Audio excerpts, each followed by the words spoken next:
दोस्तों बहुत सारे लोग मुझसे ना बुरा मान जाते हैं। क्या करें, हम हैं ही ऐसे। मुझे क्या बोले, हमको ऊपर वाले ने इतना सेंसिटिव बना ही दिया है ना कि मुझे कुछ भी गलत बर्दाश्त ही नहीं होता है। वो कुछ गलत देखते हैं तो हम वहाँ पर बोल ही देते हैं, और बोल देते हैं तो लोगों को बुरा भी लग जाता है। तो पहले ही मैं आप लोगों से माफ़ी मांगना चाहता हूँ कि आप लोगों को मेरी वजह से किसी को बुरा लगा होगा या आगे या पीछे लगने वाला है तो मुझे माफ़ कर देना भाई, क्योंकि मैं ऐसा ही हूँ, मैं बोलते रहता हूँ। क्योंकि जो चीज़ जो जो वादा जो प्रॉमिस होता है, अगर उस पर काम नहीं होता है, मुझे काम नहीं दिखता है, तो मुझे बोलना ही पड़ता है, क्या करें। तो अच्छा है ना, आपके लिए भी अच्छा है कि आप अगर थोड़े से सुस्त हो जाते हो तो हम आपको एनर्जी देने का काम करते हैं। हम आपको जैसे क्या बोलते हैं, एनर्जी ड्रिंक है, टॉनिक है समझ लीजिए। जैसे टॉनिक इंसान पीता है और दौड़ने लगता है ना, तो वही हम टॉनिक आपके कानों में देते हैं ताकि आप फिर से दौड़ने लगो और अच्छा से काम करने लगो। क्योंकि इस भगोड़ी से ना पूरा देश परेशान है भाई, पूरा देश परेशान है। और इसकी हरकतें देख देख करके तो क्या ही कहें। इसकी हरकतें बिल्कुल भी हमें एकदम नागवार गुजरती हैं। देखना तो हमें क्या बोले, मजबूरी है कि इनका चैनल में जा कर के देखना पड़ता है कि इनका चैनल पे ऐड आ रहा है कि नहीं आ रहा है। जो भी चीज़ बात पर कल मैंने उसका एक वीडियो देखा जिसमें वो नई साड़ी को किसने भेजा उसको ओढ़ रही है और वीडियो बना रही है, उसमें तो ऐड चल रहा है। फिर कैसे, मुझे तो पहले उसका ऐड बंद था, पहले मैंने देखा तो ऐड बंद था, फिर कल मैंने देखा तो उसका ऐड चल रहा है। हमको तो बहुत आश्चर्य लगा कि इसका ऐड क्यों चल रहा है। और इसकी माँ समान सास अब इस दुनिया में नहीं रही, लेकिन इसको तो एक ज़रा सा फ़र्क नहीं पड़ा। मुझे लगा कि इसको कुछ फ़र्क पड़ता होगा, लेकिन बिल्कुल भी फ़र्क नहीं पड़ा। ये तो नए नए कपड़े ओढ़ के दिखा रही है।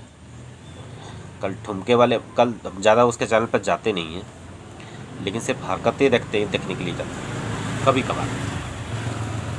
वही हम देख रहे थे कि इसको कोई फ़र्क पड़ा ही नहीं। इसके घर में कोई इंसान अगर ये हो गया, इंतकाल हो गया किसी का, तो ये इसका रिएक्शन क्या है, इसको कोई फ़र्क पड़ा है कि नहीं पड़ा। थोड़ी सी मासूम तो लग रही थी, थोड़ी सी कि हरकतें थोड़ा सा कम हुआ है। सिर्फ साड़ी का ही वीडियो बनाई और कुछ लंद फंद नहीं बोली, ऐसा कुछ भी नहीं बोली। और एक दो वीडियो देखें जिसमें वो बंदर को खिला रही है, तो उन सब में भी कुछ गलत, किसी को गाली गलौज वाला नहीं की है, किसी को उल्टा सीधा बोली नहीं है। क्योंकि सर ने उसको प्रॉपर डोज दे दिया है तो वो थोड़ी कंट्रोल हो गई है। लेकिन हम चाहते हैं कि ये ऐसी कंट्रोल हो कि किसी भी भारतवासी को, किसी भी भारत के वकील को, किसी को भी कुछ इसको बोलने की हिम्मत न पड़े। क्योंकि ये बहकते बहकते बहुत आगे बहक जाती है। ये बहक जाती है, मतलब पीने के बाद इंसान कैसे बहक जाता है, वैसे ये भी बहक जाती है। अब इसका यहाँ क्या मामला है, कब ये जाएगी, क्यों जाएगी, कैसे जाएगी, ये सब तो मुझे बिल्कुल समझ में नहीं। इसकी जड़ें बहुत ज़्यादा जम चुकी हैं। मुझे जहाँ तक पता चला है कि ये इसकी जड़ें बहुत पहले जम चुकी हैं। ये पहले भी दिल्ली आकर के जा चुकी है, पहले भी नेपाल आकर के जा चुकी है, और सारी चीज़ों की जानकारी इसको है यहाँ पर, और सारी यहाँ पर जो इन्फॉर्मेशन है वो भेजती है, मुझे ये भी पता चला है। और इसकी एक दिल्ली में सहेली भी है। सोचिए कहाँ रहती है और कहाँ इसकी सहेली है ना। ये सारी चीज़ें ये मतलब करती है, और यहाँ पर जितने भी हैं आपका लोकेशन वगैरह भेजती रहती है, कहाँ पर क्या है, कौन सा जगह कहाँ है, सब ये लोकेशन भेजते रहती है।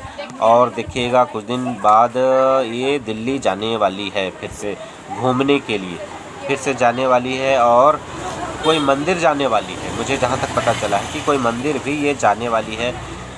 और कुछ लोग को ये जो इसके पीछे लगे हुए थे, उन लोगों में से किसी को ये रास्ते से हटा चुकी है, मतलब हटा चुकी है।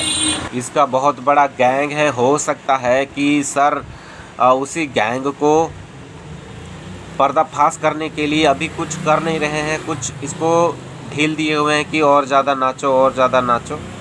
तो सर का ये भी इंटेंशन हो सकता है, क्योंकि मुझे जहाँ तक मालूम चला है अंदरूनी खबरों से, इसका जो गैंग है, बहुत ही बड़ा गैंग है। तो उस गैंग को पर्दाफाश करने के लिए ही सर अभी साइलेंट मोड पर हैं, अभी कुछ कर नहीं रहे हैं और इसको इतना छूट दिया गया है ताकि ये और ज़्यादा कुछ गलती करे और धर दबोचे। लेकिन यहाँ सिर्फ सर ही क्यों कर रहे हैं, यहाँ पर एजेंसियाँ कहाँ है? एजेंसियों का तो कुछ भी अता पता ही नहीं है।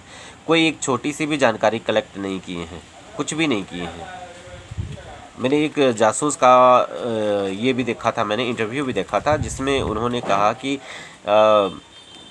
इसका मतलब शुरू से अगर लास्ट तक देखें तो ये एक प्रॉपर एक जासूस ही लगती है, जासूस ही लगती है। अगर ये जासूस नहीं है तो रहे आराम से, कोई दिक्कत नहीं है।